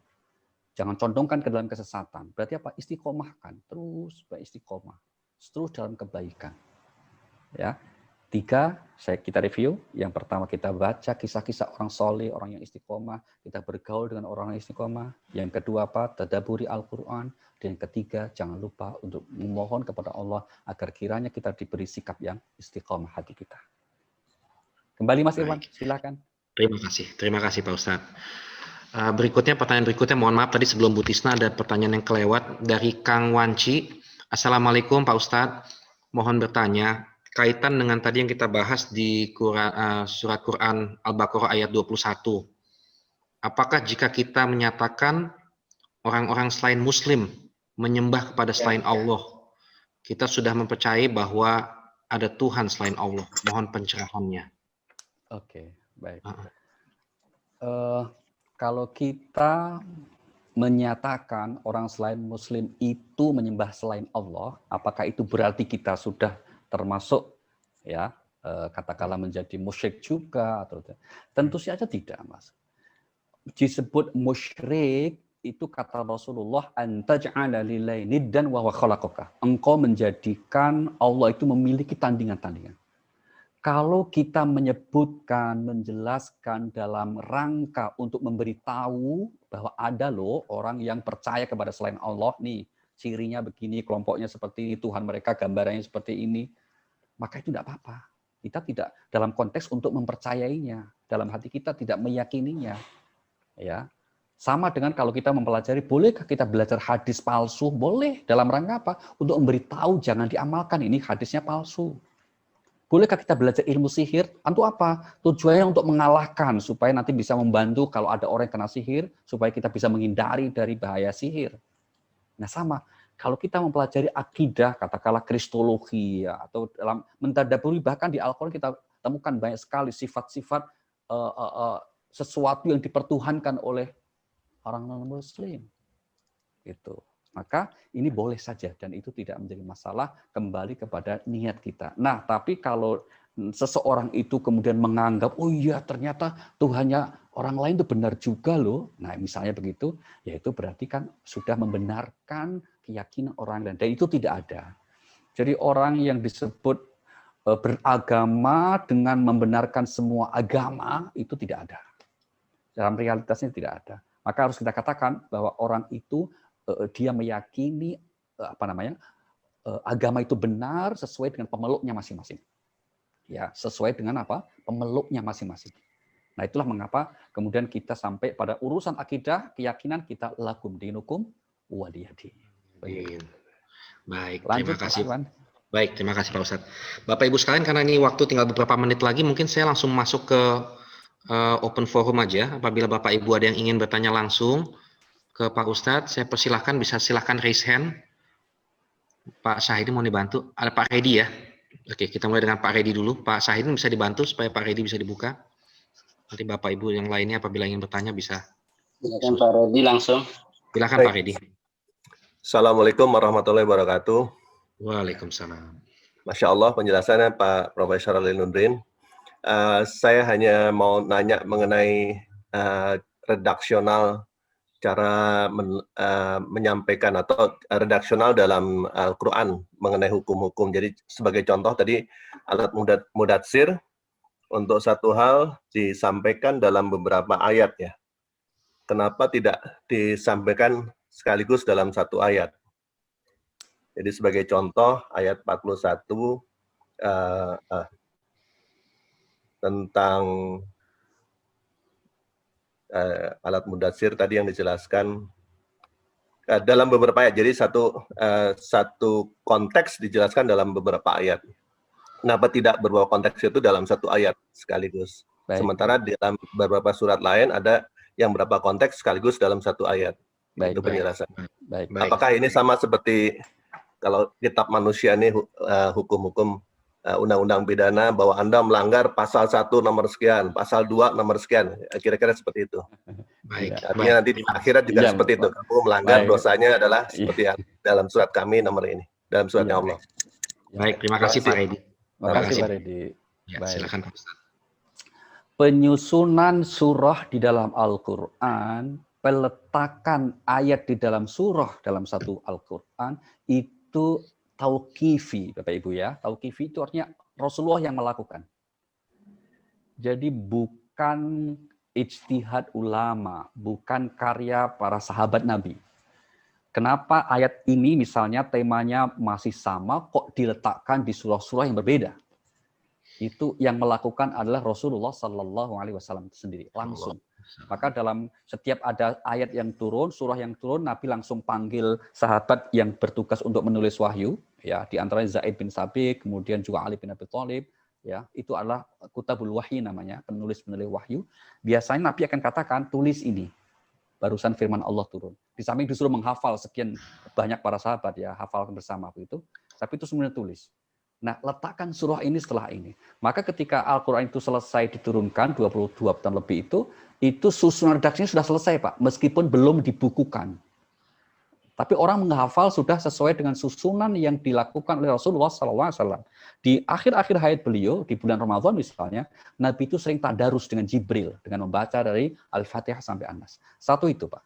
Sehingga kemudian tentu yang tahu persis alasan kenapa kok ada satu tema terulang, tentu hanya Allah dan Rasulnya. Itu jawaban yang pasti gitu ya. Nah, yang kedua tugas para ulama kemudian mencoba menggali hikmah. Nah, kalau hikmah atas hal tersebut, maka itu sifatnya ijtihadi. Kalau ijtihadi artinya itu pendapat para ulama, khususnya ulama tafsir.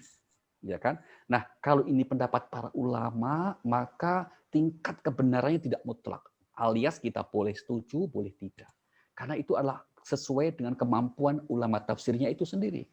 Nah, kemudian apa kira-kira hikmahnya? Di antaranya, Pak, Al-Quran itu ingin digambarkan sebagai kitab suci satu kesatuan. Tidak ada yang istilahnya katakanlah menjadi pembukaan terus penutup, ini ayat penting, tidak penting. Semuanya penting. Itu satu ya Pak ya, semua penting. Sehingga kemudian meskipun contohnya betul, Pak Reddy sampaikan, contohnya tadi Al-Mudaththir misalnya, ini banyak lagi Pak, contoh lain misalnya kisah Nabi Musa. Nah, Musa itu banyak sekali diulang, di Al-Baqarah ada, ya di Ali Imran ada, nanti di An-Nisa juga ada, paling banyak itu diulang-ulang. Kenapa tidak dijadikan satu surah, bahkan di Al-Quran tidak ada, malah surah Nabi Musa nggak ada ya, surah Musa misalnya, terus itu isinya tentang, nah mungkin kalau itu buku sejarah iya Pak, tapi ingat Al-Quran bukan kitab sejarah. Al-Quran adalah kitab petunjuk. Termasuk Al-Quran bukan semata-mata kitab hukum. Ayatul Ahkam, ayat tentang hukum Bapak Ibu, itu sedikit sekali. Ya, beda dengan ayatul akhlaq. Maka seakan Allah ini katakan dalam setiap penjelasan, pembahasan satu, itu merangkum banyak hal. Diulang sepertinya diulang, padahal sebetulnya pengulangan itu ada sesuatu yang baru yang disesuaikan dengan konteksnya. Itu. Jadi sepertinya ada pengulangan tema, padahal pengulangan itu sangat disesuaikan dengan temanya, maka ada perbedaannya.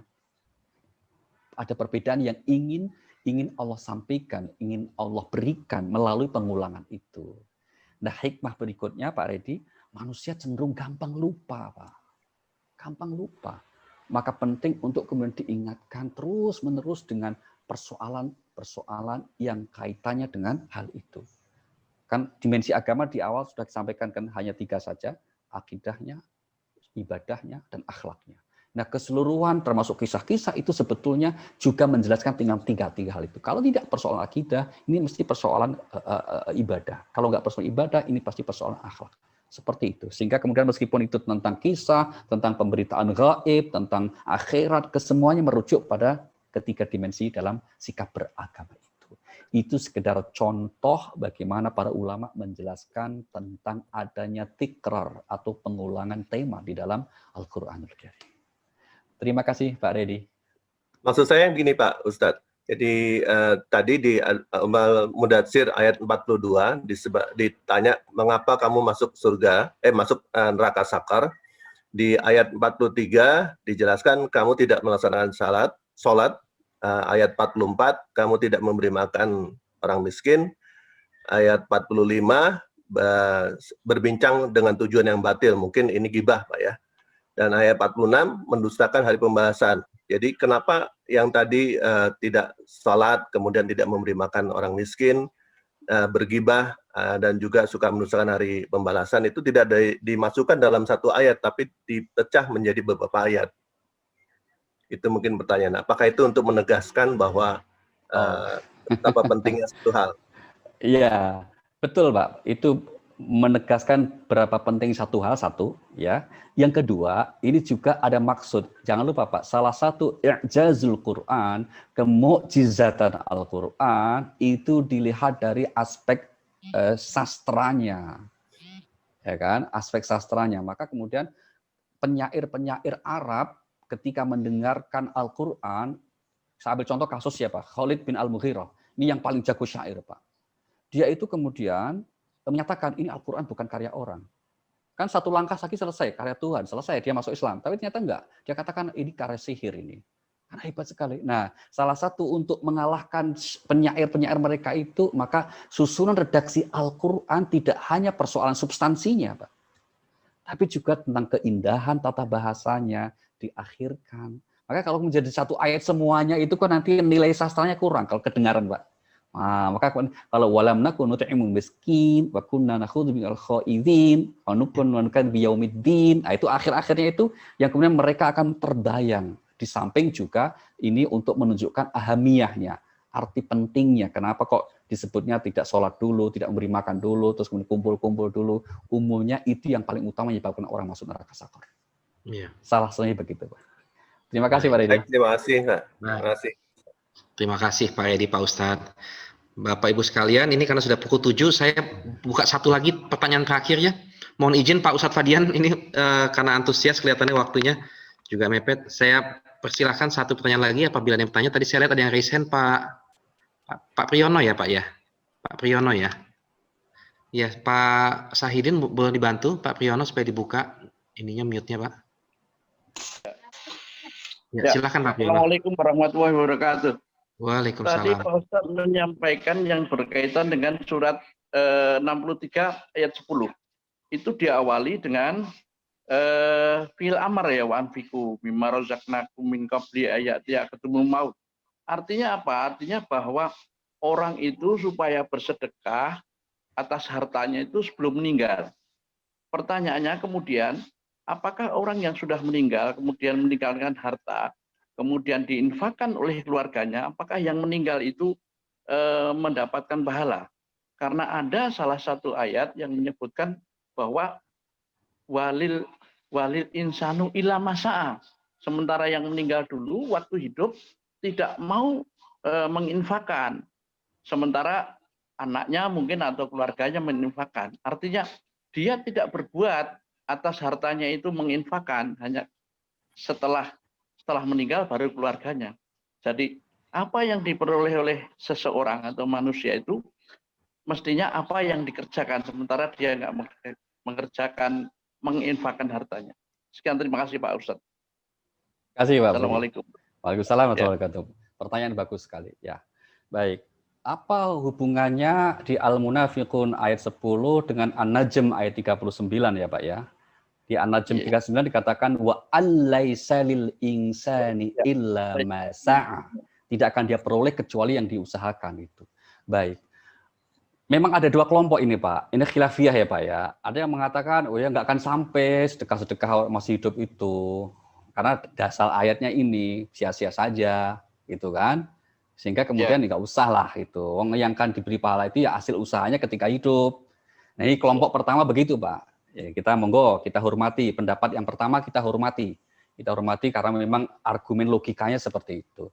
Nah, bagi yang mengizinkan atau yang membolehkan untuk tetap beramal dan diyakini tetap sampai dengan argumentasi juga bahwa ini orang tua yang meninggal itu sebenarnya juga punya amal. Tapi amalnya apa? Amalnya mendidik anaknya itu sehingga anaknya bisa beramal.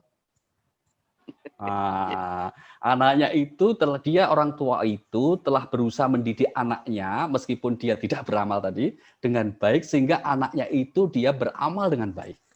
Maka itu menjadi wasilah amalnya juga, wasilah doa si anak untuk orang tuanya. Dengan cara seperti itu. Maka seandainya kemudian katakanlah apa yang dilakukan oleh si anak, infaknya itu tidak sampai orang tuanya, tetap aja bermanfaat infak si anak itu. Katakanlah misalnya itu pahalanya tidak sampai ke orang tua misalnya gitu, tapi anak kemudian tetap berinfak atas nama orang tuanya. Karena dengan keyakinan ini harta orang tua saya, biarlah misalnya begitu, seandainya ya tidak akan menjadi amal orang tuanya, itu juga akan menjadi amal bagi si anak yang berinfak tersebut. Nah, kira-kira gitu. Jadi atas dua pilihan pendapat ini, monggo saja kita merdeka untuk memilihnya yang mana, ya. Kita merdeka untuk memilih yang kita pahami atau yang kita sepakati. Matur nuwun Pak Pri. Terima kasih. Prof, ya makasih Pak Pri, makasih. Prof, ini mohon maaf banget nih, kebetulan banyak sekali WA yang ke saya nih. Pak Irwan boleh nanya satu nggak? Saya ambil satu lagi boleh ya Prof ya? Akhirnya Prof. Baik. Silakan, saya persilakan mungkin nih Pak Habil Pak. Pak Syahidi mau dibantu, Pak Habil ingin bertanya Pak. Pak Habil ini juga pecinta Al-Quran nih Pak, banyak mendalami Al-Quran. Silakan Pak Habil. Silakan Pak Habil. Terima kasih Pak host Pak Irwan. Siapa? Suaranya nyaring pagi ini nih. Latih bayar nasi sate marangi nih. Semangat terus. Assalamualaikum Pak Ustadz. Waalaikumsalam warahmatullahi wabarakatuh. Apa kabar Pak Habil? Ya Pak Alinuddin, saya hanya mau bertanya sederhana sekali. Di surat Toha. Surat Toha di ayat 12 dan 14. Di sana ketika Allah memperkenalkan dirinya kepada Nabi Musa, yaitu yang pertama, Inna ana rabbuka. Itu di Toha 12. Tapi di ayat 14, Allah menyuruh Nabi Musa untuk mendirikan sholat dalam rangka untuk mengingat Allah. Allah menyebut dirinya, Innani ana Allahu. Ini perbedaan antara ayat Rabbuka dan Innani Anallahu itu kajian hakikatnya seperti apa, Pak Ustadz? Karena Tuhan yang ada dalam Islam itu berbeda dengan Tuhan-Tuhan di agama lain. Kalau di Musa itu dia katakan, Inna Anna Rabbuka, itu Tuhan. Musa, aku Tuhanmu. Tapi di ayat 14 dia dikatakan, Innani Anallahu. Aku adalah Allah. Dirikanlah sholat untuk mengingat saya. Ini hakikatnya seperti apa? Supaya kita jangan salah, seakan-akan Tuhan di dalam Toha 12 ini sama dengan Tuhan yang ada di agama lain. Saya kira ini Pak Ustadz demikian saya punya pertanyaan. Terima kasih. Ya, terima kasih Pak Habil. Silakan Pak Ustadz. Waduh, ini pertanyaan berat ini Pak Habil. Aduh, untung terakhir ya. Kalau terakhir jawabannya dikit aja biar cepat selesai. Gitu. Ini saya yakin Pak Habil udah ngopi nih, langsung turun pikir pertanyaan kayak gini. Ini mesti udah ngopi ini. Gitu. Aduh, gitu. Baik, kita kasih lagi pengantar Bapak Ibu. Di Al-Quran, ketika awal-awal turun Pak, itu tidak ada satupun kata Allah yang disebut. Ya, sampai surah yang ke-18 turun. Baru yang ke-19 itu ada Allah disebut. Misalnya kita surah pertama Al-Alaq, Iqra bismi rabbikal ladzi khalaq. Ya kan ayat 1 sampai 5. Iqra wa rabbukal akram. Nanti di surah Al-Qalam, surah kedua. Nanti di surah Al-Muzammil, ayat yang ketiga, surah ketiga. Al-Mudassir, surah keempat yang turun. Sampai surah ke-18 itu tidak ada kata Allah disebut. Semuanya kata Rabb. Nah, kenapa? Karena hikmahnya adalah kalau misalnya Allah langsung berfirman, Iqra bismillahilladzi khalaq, bacalah dengan nama Allah yang menciptakan kamu, misalnya gitu. Itu orang-orang musyrik Mekah sudah mengenal kata Allah, Pak. Maka kata Nabi, ayah Nabi Muhammad namanya Abdullah. Mereka sudah mengenal. Tapi Allah yang mereka salah pahami. Allah yang mereka kelirukan dengan yang punya anak, Allah yang punya katakanlah pembantu. Maka itu untuk mengikis hal itu Allah perlu membersihkan dulu. Satu itu. Baru ayat yang ke-9 surah ke-19 itu qul huwallahu ahad. Allah somad. Itu baru kemudian ada kata Allah di situ. Kemudian kedua, Pak, kalau kita lihat, Pak, dalam kasus Nabi Musa di surah Toha ini, ya, kasus Musa di surah Toha ini itu adalah bagaimana cara Allah ingin mengingatkan Nabi Musa. Itu kan ketika Nabi Musa baru datang, Pak, baru datang menghadap Allah di Tur Sina, Allah memperkenalkan ana Rabb, aku ini Tuhanmu wahai Musa. Fakhla'na 'alaik bil wadil muqaddasi tuwa. Maka lepaskan sandalmu itu, kamu akan menghadap Tuhanmu. Nah, kira-kira begitu. Nah, setelah datang dan mendekat, Allah bicara langsung mengatakan, aku ini adalah Allah, Tuhanmu itu adalah Allah, bukan Tuhan selain Allah. Tuhanmu itu adalah Allah, bukan Tuhan selain Allah. Jadi kira-kira kalau saya ilustrasikan gini, ketika ada orang yang mau masuk kerajaan, seorang raja itu dikatakan, dia katakan bahwa aku ini raja, silakan kamu masuk dengan cara protokol yang telah kutetapkan. Begitu sudah dekat, terus ngobrol, maka raja yang membisikkan dengan penuh kasih sayang mengatakan, rajamu ini adalah aku, si Fulan, atau yang ini. Nah, maka kemudian kita diajarkan bukan hanya Rob sebetulnya, Pak, tapi juga yang biasanya dituduh bahwa Tuhan kita juga sama dengan Tuhannya orang non-Muslim itu kata ilah. Yang dikatakan menggunakan kata ilah. Itulah mengapa syahadat kita itu asyhadu alla ilaha illallah. Ya kan? Aku bersaksi tidak ada Tuhan yang berhak disembah ilah kecuali adalah Allah Subhanahu wa Ta'ala. Nah, maka dalam pemakaian Rob, ilah, dan kemudian kenapa juga Allah, ini dari tema yang saya kira memang perlu pendalaman khusus tuh Pak Habil. Mungkin nanti ada sesi khusus itu, dan saya kira Mas Irwan itu nanti narasumbernya Pak Habil harus nomor 1 itu. Wah, kira-kira gitu kan. Untuk sharing kira-kira gitu. Loh ya, beliau udah banyak mentadaburi kok. Nanti harus sharing dulu gitu kan. Siapin roti sama kopi aja, Pak. Iya. Begitu saya kira Pak Habil. Terima kasih banyak Mas Irwan, terima kasih. Terima kasih Pak Habil. Terima kasih. Pak Habil, Pak Ustadz, terima kasih. Bapak Ibu sekalian, demikianlah kajian tadabbur Al-Quran kita pada hari ini, sangat menarik sekali. Satu ayat kita bahas dalam 1 jam dan banyak sekali pertanyaan dari teman-teman sekalian. Semoga kita berdoa kepada Allah, semoga kita diberikan kemampuan, kemudahan untuk bisa mentadaburi dan memahami Al-Quran. Semoga dengan itu kita bisa mendapatkan petunjuk dari Allah dan mengamalkannya dalam kehidupan kita. Pada Pak Ustadz kami doakan semoga Pak Ustadz selalu diberikan kesehatan. Amin, amin, amin. Dan terus kemudahan untuk bisa menyiarkan, menyebarkan kitabullah ini ya, tadabbur Al-Quran kepada sebanyak-banyaknya manusia. Pak Ustadz, kami mohon semoga nggak bosan-bosan ya Pak. Mudah-mudahan ke depannya kita bisa, Pak Ustadz bisa hadir lagi di acara kajian kita ya Pak Ustadz ya.